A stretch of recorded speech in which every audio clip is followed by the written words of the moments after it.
Jadi nama bahasa ini sangat rapat dengan sejarah. Kita tak patut merubah. Indonesia itu cerita lain. Tahun 28 dalam Sumpah Pemuda mereka mengubah nama bahasa Melayu menjadi bahasa Indonesia. Tetapi hakikatnya masih bahasa Melayu. Sebelum tahun 28, apa bahasa orang Indonesia? Jika kualitas profesor di Malaides pemikirannya sekelas Aung Sarian, wajar saja bahasa Malaides jadi hancur lebur, menjadi bahasa yang tidak berguna di negaranya sendiri. Bagaimana seorang profesor bisa mengatakan bahasa Indonesia hakikatnya masih bahasa Melayu? Ini bentuk kebodohan dirinya yang sedang dia perlihatkan. Bahasa Indonesia yang berakar dari bahasa Melayu sudah jauh berevolusi dan sudah jauh meninggalkan induknya sebagai bahasa Melayu. Dari kamu sudah berbeda antara bahasa Indonesia dengan bahasa induknya bernama Melayu. Begitu juga dengan dialek, ejaan, tata bahasa, pengayaan kosakata. Bahasa Indonesia berjalan dengan jalannya sendiri, sedangkan bahasa Melayu induknya berjalan dengan jalannya sendiri. Jika sama, kenapa kamusnya harus dibuat masing-masing? Kenapa tidak menjadi satu? Pemikiran Aung Sarian selalu memperlihatkan kebodohan dirinya. Dan Aung Sarian bertanya sebelum tahun 1928 apa bahasa Indonesia. Mungkin Aung Sarian menganggap sebelum tahun 1928, semua suku di Indonesia berkomunikasi sehari-hari menggunakan bahasa Melayu semua. Begitulah bentuk kebodohan Profesor Malaides berpikir. Indonesia memiliki suku bangsa sebanyak 1.340 dan mereka berkomunikasi menggunakan bahasa ibunya masing-masing. Sedangkan bahasa Melayu di zaman itu digunakan sebagai bahasa penghubung atau bahasa perdagangan, bukan sebagai bahasa komunikasi sehari-hari semua suku. Semata-mata, tetapi realitinya memang pada waktu itu tidak ada nama bahasa Indonesia. Bahasa Indonesia barangkali mula timbul tahun 28 dan itu pun diakui oleh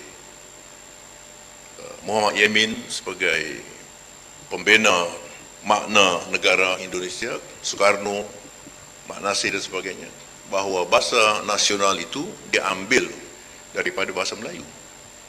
Kemudian dirubah oleh Merdeka pada tahun 45 sebagai bahasa Indonesia. Itu hanya soal sentimen politik, sentimen nasionalisme yang tak patut merubah. Indonesia tidak pernah merubah bahasa Melayu, buktinya bahasa Melayu sebagai bahasa induk bahasa Indonesia masih lestari di Kepulauan Riau. Aung Sarian jika tidak memperlihatkan kebodohannya bukan Aung Sarian namanya. Justru yang merubah dan yang merusak bahasa Melayu pinjaman dari Riau adalah Malaides. Dari bahasa Melayu menggunakan huruf Jawi, Malaides merubahnya menjadi huruf Latin meniru literatur bahasa Indonesia. Soalan dia, kenapa kita nak tukar tulisan kita tahun 1996 ikut Indonesia?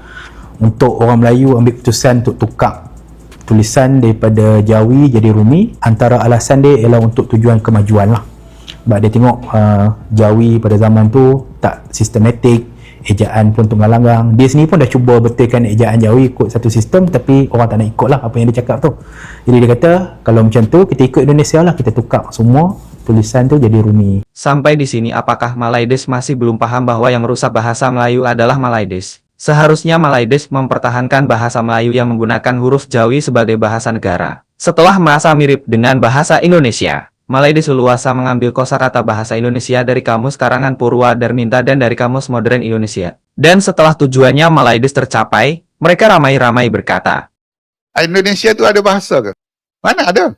Kami bertutur bahasa Indonesia, Pak. Mana ada bahasa Indonesia? jika bahasa Indonesia tidak ada maka bahasa Malaides pun juga tidak ada. Karena akar bahasa Malaides berakar dari bahasa Indonesia.